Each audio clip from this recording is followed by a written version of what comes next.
সুপ্রিয় দর্শক, আসসালামু আলাইকুম। সবাইকে স্বাগত জানাচ্ছি আজকে গুরুত্বপূর্ণ সংবাদে। প্রথমে জানিয়ে দিচ্ছি সংবাদ শিরোনাম, পরে বিস্তারিত। বাংলাদেশ ভারত সম্পর্ক কি পুনর্গঠন হবে? এদিকে আওয়ামী লীগের দৃষ্টিতে নয়, জনগণের দৃষ্টিতে তাকান হাসনাত আব্দুল্লাহ। অপরদিকে এক হাদিকে হত্যা করে লাখো হাদির জন্ম হয়েছে শফিকুল ইসলাম। আরও থাকছে বিএনপির স্বাতন্ত্র্য প্রার্থীর সমর্থককে কোপালেন মনোনয়ন পাওয়া দলের নেতারা।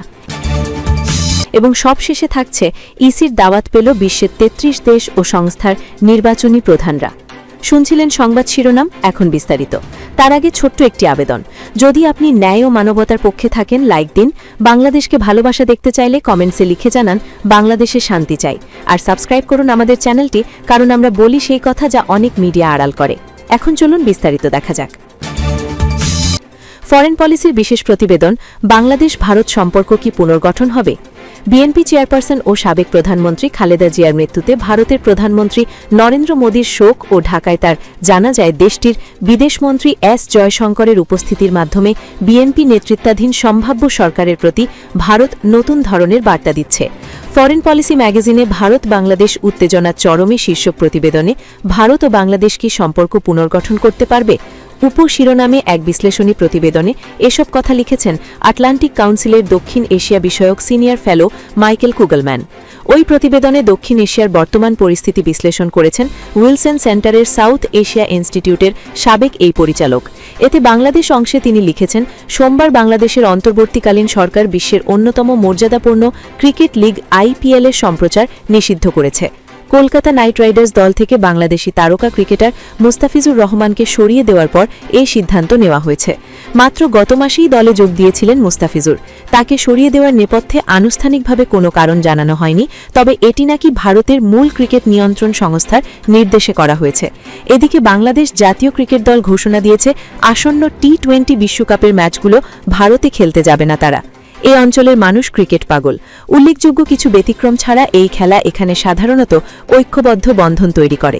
ভারত বাংলাদেশ সম্পর্কের টানাপড়নের গভীরতা কতটা তা সাম্প্রতিক এসব ঘটনা প্রমাণ করে। ২০২৪ সালের ৫ই অগস্ট বাংলাদেশের সাবেক প্রধানমন্ত্রী হাক হাসিনা গণ আন্দোলনের মুখে ক্ষমতাচ্যুত হওয়ার পর সম্পর্কের এই অবনতির শুরু। তবে ১২ই ফেব্রুয়ারিতে অনুষ্ঠেয় গুরুত্বপূর্ণ জাতীয় নির্বাচন ঘনিয়ে আসার প্রাক্কালে এই টানাপড়ন এখন বিশেষভাবে সংকটময় অবস্থায় পৌঁছেছে। একের সঙ্গে অন্যের এই উত্তেজনার পেছনে রয়েছে দু দেশের ভেতরকার কিছু মৌলিক ধারণা। বাংলাদেশিরা বিশ্বাস করেন দীর্ঘদিন ধরে বাংলাদেশের অভ্যন্তরীণ রাজনীতি ও পররাষ্ট্রনীতিতে হস্তক্ষেপ করে আসছে ভারত। অন্যদিকে অনেক ভারতীয় মনে করেন শেখ হাসিনার পতনের পর ভারত বিরোধী শক্তিগুলোর জন্য নতুন সুযোগ তৈরি হয়েছে। সাম্প্রতিক ঘটনাপ্রবাহ এই দৃষ্টিভঙ্গিগুলোকে আরও কঠোর করেছে। ভারত হাসিনাকে আশ্রয় দিয়েছে, তাকে প্রকাশ্যে বক্তব্য দেওয়ার অনুমোদন দিয়েছে এবং ঢাকার দাবির পরও তাকে হস্তান্তর করতে অস্বীকৃতি জানিয়েছে, যা ঢাকার অবস্থানকে আরও স্পষ্ট করেছে বা বারবার তারা এ বিষয়ে তাগিদ দিচ্ছে। ২০২৪ সালের প্রতিবাদ দমনে সেনাবাহিনীর হাতে কয়েকশো মানুষ নিহত হওয়ার দায়ে শেখ হাসিনার অনুপস্থিতিতে তার বিরুদ্ধে মানবতার বিরুদ্ধে অপরাধে নভেম্বরে মৃত্যুদণ্ড দিয়েছে বাংলাদেশি একটি আদালত। ভারতের বরাত দিয়ে মাইকেল কুগলম্যান লিখেছেন, নির্বাচিত যে কোনো সরকারের সঙ্গে কাজ করতে প্রস্তুত তারা। ত্রয়োদশ নির্বাচনে সম্ভাব্য বিজয়ী দল বাংলাদেশ জাতীয়তাবাদী দলের টানাপড়নের সম্পর্ক থাকলেও দলটি এখন দিল্লির কাছে তুলনামূলকভাবে গ্রহণযোগ্য হয়ে উঠেছে। বিএনপির চেয়ারপারসন ও সাবেক প্রধানমন্ত্রী খালেদা জিয়ার মৃত্যুতে ভারতের প্রধানমন্ত্রী নরেন্দ্র মোদীর শোক ও ঢাকায় তার জানাজায়ও যোগ দেন ভারতের পররাষ্ট্রমন্ত্রী এস জয়শঙ্কর। এতে বোঝা যায় বিএনপি নেতৃত্বাধীন সম্ভাব্য সরকারের প্রতি ভারত নতুন ধরনের বার্তা দিচ্ছে। এর অংশ হিসেবে ঐক্যের আহ্বান জানিয়েছেন তারেক রহমান। তিনি বাংলাদেশের আগামী প্রধানমন্ত্রীও হতে পারেন। তিনি জাতীয় ঐক্যের ডাক দিয়েছেন। এটা হতে পারে পরোক্ষভাবে ভারতের প্রতি ইঙ্গিত যে তিনি সরকার গঠন করলে তার সরকার দেশের সংখ্যালঘুদের সুরক্ষায় পদক্ষেপ নেবে। তবে প্রশ্ন হল, দেশের ভেতরের রাজনৈতিক বাস্তবতা কি দু দেশের জন্যই আপোষের সুযোগ সীমিত করে দেবে? বাংলাদেশের প্রভাবশালী দলগুলো ভারতের সঙ্গে ঘনিষ্ঠ সম্পৃক্ততার বিরোধী। এটা ঢাকায় নতুন সরকারের রাজনৈতিক পরিসরকে সংকুচিত করতে পারে। ভারতে প্রধানমন্ত্রী নরেন্দ্র মোদীর জন্য এই ঝুঁকি তুলনামূলক কম, কারণ তিনি দেশে এখনও অত্যন্ত জনপ্রিয়। বিএনপির মহাসচিব মির্জা ফখরুল আলমগীর বলেছেন, ভারতের সঙ্গে সুসম্পর্ক থাকতে পারে, তবে তা কেবল সম অধিকার ভিত্তিক হতে হবে। অক্টোবরে তারেক রহমান বলেন, ভারতের সঙ্গে সম্পর্ক থাকবে ঠান্ডা, এমন সিদ্ধান্ত নিয়েছেন বাংলাদেশিরা। তাই আমাকে আমার দেশের মানুষের পাশেই দাঁড়াতে হবে। অতএব বাংলাদেশ নির্বাচন ভারত বাংলাদেশ সম্পর্ক পুনর্গঠনের একটি সুযোগ এনে দিলেও সেই পথ তৈরি হবে কেবল তখনই যদি উভয় দেশই রাজনৈতিক ঝুঁকি নেওয়ার সাহস দেখায়। এদিকে আওয়ামী লীগের দৃষ্টিতে নয়, জনগণের দৃষ্টিতে তাকান। হাসনাত আব্দুল্লাহ ভারতকে বাংলাদেশের দিকে আওয়ামী লীগের দৃষ্টিতে নয়, জনগণের দৃষ্টিতে তাকাতে বলেছেন কুমিল্লা ৪ আসনের জামায়াত নেতৃত্বাধীন জোটের প্রার্থী ও জাতীয় নাগরিক পার্টি এনসিপির দক্ষিণ অঞ্চলের মুখ্য সংগঠক হাসনাত আব্দুল্লাহ। তিনি বলেছেন, ভারতের সঙ্গে সম্পর্ক হবে ন্যায্যতার ভিত্তিতে, সম্পর্ক হবে আপনাদের জনগণের সঙ্গে আমাদের জনগণের। ভারত যদি আওয়ামী লীগের দৃষ্টিতে বাংলাদেশকে দেখার চেষ্টা করে, তাহলে সেটা হবে এই প্রজন্মকে মিসরিডিং। বৃহস্পতিবার সকালে কুমিল্লার দেবীদাওয়ার উপজেলার গুনাইঘর উত্তর ইউনিয়নের বাক্সার বাজার মসজিদের সামনে শহীদ শরীফ ওসমান হাদির মাগফিরাত কামনায় দোয়া অনুষ্ঠানে তিনি এসব বলেন। তিনি বলেছেন, আমরা দেখতে পেয়েছি ৬ মাসের দীর্ঘ পরিকল্পনায় হাদি ভাইকে হত্যা করা হয়েছে। ভারত থেকে তাদের পুশ করা হয়েছে এবং কিলিং মিশন শেষ হওয়ার পর তাদের আবার ভারতে নিয়ে যাওয়া হয়। প্রকাশ্য দিবালোকে ওসমান হাদিকে হত্যা করা হলেও আমাদের দেশের অন্তর্বর্তীকালীন সরকারের অথর্ব প্রশাসন, অথর্ব বিচার বিভাগ, গোয়েন্দা সংস্থা ও আইন শৃঙ্খলা বাহিনী প্রধান এখনও প্রধান আসামিদের গ্রেফতার করতে পারেনি। হাসনাত বলেন, মৃত্যুর পূর্বে মানুষ ওসিয়ত করে যায়। আমাদের হাদি ভাইও ওসিয়ত করে গেছেন যে আমাকে মেরেও ফেললে যেন বিচারটুকু হয়। হাদির বিচারের দাবি শুধু শাহবাগে সীমাবদ্ধ নয়, এ দাবি এখন টেকনাফ থেকে তেঁতুলিয়া পৌঁছে গেছে। হাদি ভাই আমাদের শিখিয়ে গেছেন রাজনীতি কেমন হওয়া উচিত। আসলে রাজনীতি গণমানুষের হওয়া উচিত। হাদি ভাইয়ের সেই বার্তা নিয়ে রাজনীতি গণমানুষের দোরগোড়ায় পৌঁছে দিতে আমরা কাজ করে যাচ্ছি। রাজনীতি যখন গণমানুষ থেকে আলাদা করা হয়, তখন সেটা রাজনীতি থাকে না, সেটা হয়ে যায় ক্ষমতানীতি। আমরা রাজনীতি গণমানুষের দোরগোড়ায় পৌঁছে দিতে চাইছি এবং সেই ধারাবাহিকতায় আমাদের নির্বাচন, আমাদের রাজনীতি, আমাদের ইনসাফের কর্মকাণ্ড সবকিছু আমরা গণমুখী করার চেষ্টা করছি। আমরা শহীদ শরীফ ওসমান হাদির হত্যার বিচার নিশ্চিত হওয়া না পর্যন্ত আমাদের লড়াই চালিয়ে যাব। হাসনাত আব্দুল্লাহ জনতার উদ্দেশ্যে বলেন, আগামী নির্বাচনকে কেন্দ্র করে দুটি পক্ষ হয়েছে, একটি গোলামির পক্ষ এবং অপরটি আজাদি বা স্বাধীনতার পক্ষ। অবশ্যই ইনসাফ ও স্বাধীনতার পক্ষে আমরা অবস্থান নেব। আমরা দুর্নীতি ও চাঁদাবাজদের বিরুদ্ধে অবস্থান নেব। এছাড়াও তিনি বলেন, যারা ঋণ খেলাপরি করে বিদেশে রেখে নিজের সন্তানদের লেখাপড়া করায়, আমরা সেসব ঋণ খেলাপরির বিরুদ্ধে অবস্থান নেব। জনগণের টাকা মেরে দিয়ে জনসেবা করার প্রয়োজন নেই। প্রয়োজনে ভিক্ষা লাগলে জনগণের কাছে আসুন, আমরা ভিক্ষা তুলে দিয়ে সেই টাকা পরিশোধ করার চেষ্টা করব। জনগণকে উদ্দেশ্যে করে বলেন, আমাদের মত ভিন্ন হতে পারে, কিন্তু ইনসাফের পক্ষে আমরা সবাই ঐক্যবদ্ধ থাকব। শহীদ শরীফ ওসমান হাদির মাগফিরাত কামনায় দোয়া অনুষ্ঠানে দেবীদাওয়ার উপজেলা জামায়াত ও এনসিপির নেতারা উপস্থিত ছিলেন। অপরদিকে এক হাদিকে হত্যা করে লাখো হাদির জন্ম হয়েছে। শফিকুল ইসলাম পটুয়াখালী ২ বাউফল আসনের জামায়াতে ইসলামী মনোনীত প্রার্থী ও ঢাকা মহানগর দক্ষিণ জামায়াতে ইসলামীর সেক্রেটারি ড শফিকুল ইসলাম মাসুদ বলেছেন, শাহাদাতের তামান্না মানুষের সবচেয়ে বড় শক্তি। ইসলামের জন্য নিজের জীবন উৎসর্গ করতে পারার চেয়ে বড় শক্তি পৃথিবীতে আর কিছু নেই। কেউ যদি মরার সিদ্ধান্ত নেয়, তাহলে পৃথিবীর কারোই তার সামনে দাঁড়ানোর সাহস থাকে না। একজন শরীফ ওসমান হাদিকে হত্যা করা গেছে, কিন্তু লাখো ওসমান হাদির জন্ম হয়েছে। বুধবার ৭ জানুয়ারি সন্ধ্যা ৭টার দিকে পটুয়াখালীর বাউফল পৌরসভার ১ নম্বর ওয়ার্ডে শহীদ শরীফ ওসমান হাদির শ্রমণে আয়োজিত দোয়া ও আলোচনা সভায় প্রধান অতিথির বক্তব্যে তিনি এসব কথা বলেন। শফিকুল ইসলাম মাসুদ বলেন, হাদি কোনো বড় দলের নেতা ছিলেন না। মাত্র ৩২ বছরের একজন যুবক পুরো পৃথিবীকে নাড়িয়ে দিয়ে গেছেন। এর মাধ্যমে তিনি প্রমাণ করে গেছেন, বয়স, শরীর, দল, নেতা কিংবা অবস্থান নয়, মানুষের জন্য সবচেয়ে বড় বিষয় হল কর্ম। কর্ম দিয়েই মানুষ বড় হয়, আর সেই প্রমাণ রেখে গেছেন ওসমান হাদি। তিনি বলেন, এখন নাকি মা বোনদের ভোট দিতে যেতে দেওয়া হবে না। ওসমান হাদি যেমন ইনসাফের জন্য নিজের জীবন দিয়েছেন, তেমনি আমাদের মা বোন ও ভাইদের ভোটাধিকার নিশ্চিত করতে যদি জীবন দিতে হয়, আমরা প্রস্তুত আছি। শফিকুল ইসলাম মাসুদ বলেন, যাদের মধ্যে শাহাদাতের তামান্না থাকে, তাদের একজনকে হত্যা করা যায়, কিন্তু তার বিপরীতে লাখো কোটি ওসমান হাদির জন্ম হয়। আমাদের ঠেকাতে কেউ এলে বাউফলে অন্যায়ের প্রতিবাদ করতে আরও লাখো মানুষের জন্ম হবে। তিনি বলেন, ওসমান হাদি নিজের শত্রুর সঙ্গেও ইনসাফ করবেন বলে ঘোষণা দিয়েছিলেন। যারা আমাদের গালাগাল করে, মা বোনদের হুমকি দেয়, আমরা যেন সেই জালিমদের সঙ্গেও ইনসাফ করতে পারি। ওসমান হাদির হত্যাকারীদের অবিলম্বে গ্রেফতারের দাবি জানিয়ে তিনি বলেন, যতদিন পর্যন্ত এই হত্যাকাণ্ডের আসামিদের গ্রেফতার না করা হবে ততদিন চলমান আন্দোলনে আমাদের পূর্ণ সমর্থন থাকবে।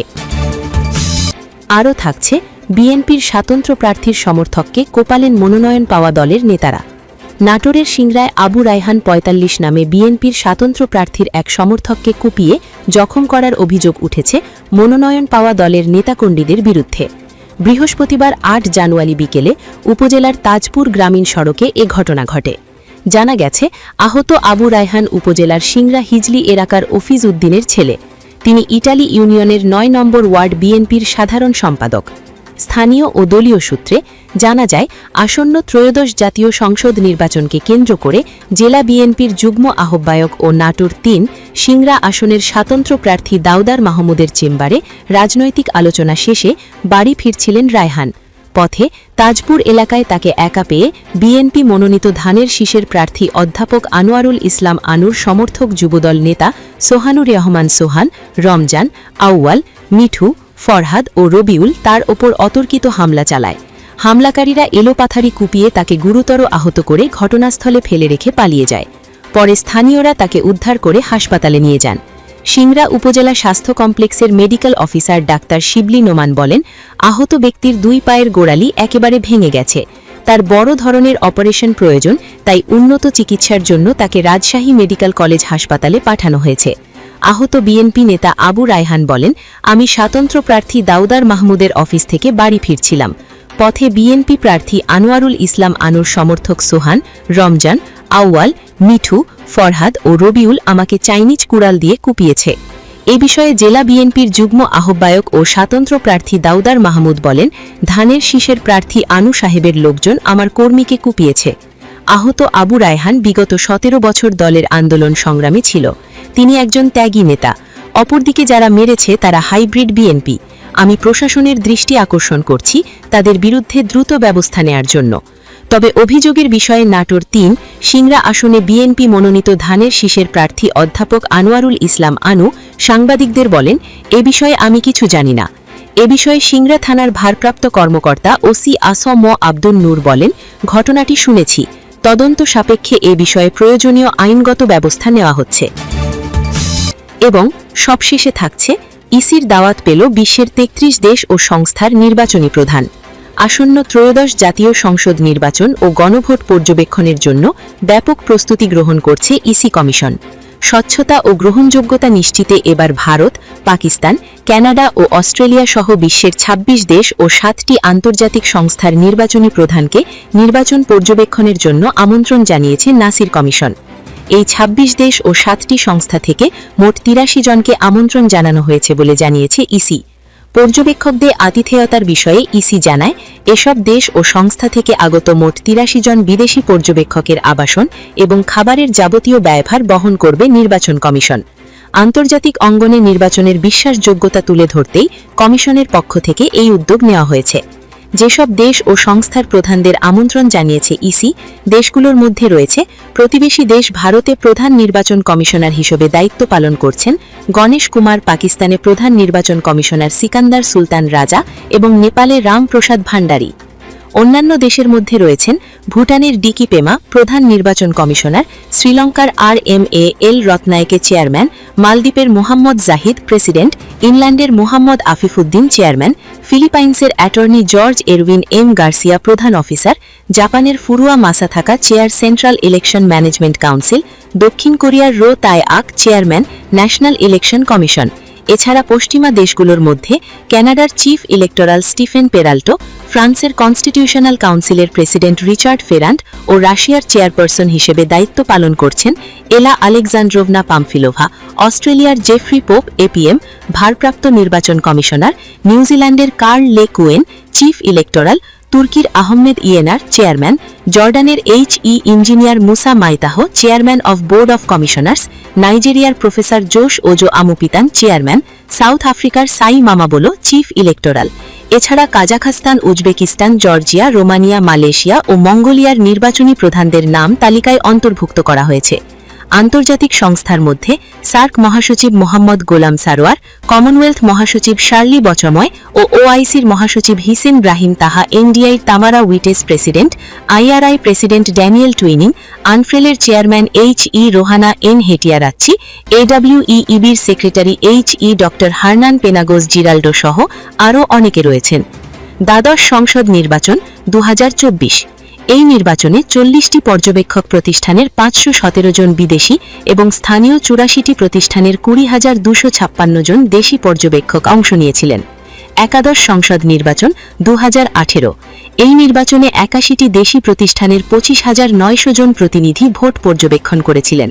বিদেশি পর্যবেক্ষক হিসেবে কমনওয়েলথ, ওআইসি, ফেমবোসা ও এএএইচএ থেকে আমন্ত্রিত 38 জন এবং বিভিন্ন মিশনের 125 জন কর্মকর্তা উপস্থিত ছিলেন। দশম সংসদ নির্বাচন 2014। সব দল অংশ না নেওয়ায় এই নির্বাচনে পর্যবেক্ষক সংখ্যা ছিল সবচেয়ে কম। মাত্র 4 জন বিদেশি ও স্থানীয় 8,874 জন পর্যবেক্ষক এতে অংশ নেন। নবম সংসদ নির্বাচন 2008। এবছর রেকর্ড সংখ্যক 1,59,133 জন দেশি পর্যবেক্ষক এবং 593 জন বিদেশি পর্যবেক্ষক ভোট পর্যবেক্ষণ করেছিলেন। ইইউ ও যুক্তরাষ্ট্রের অবস্থান রেকর্ড বলছে 2018 এবং 2014 নির্বাচনে ইউরোপীয় ইউনিয়ন ও যুক্তরাষ্ট্র কোনো পর্যবেক্ষক পাঠায়নি। পরবর্তী সময়ে ওই দুটি নির্বাচনের গ্রহণযোগ্যতা নিয়ে তারা বিভিন্ন সময় প্রশ্ন উত্থাপন করেছিল। তবে আসন্ন ত্রয়োদশ সংসদ নির্বাচনকে কেন্দ্র করে এবার আগেভাগেই আন্তর্জাতিক সম্প্রদায়কে আমন্ত্রণ জানালো কমিশন।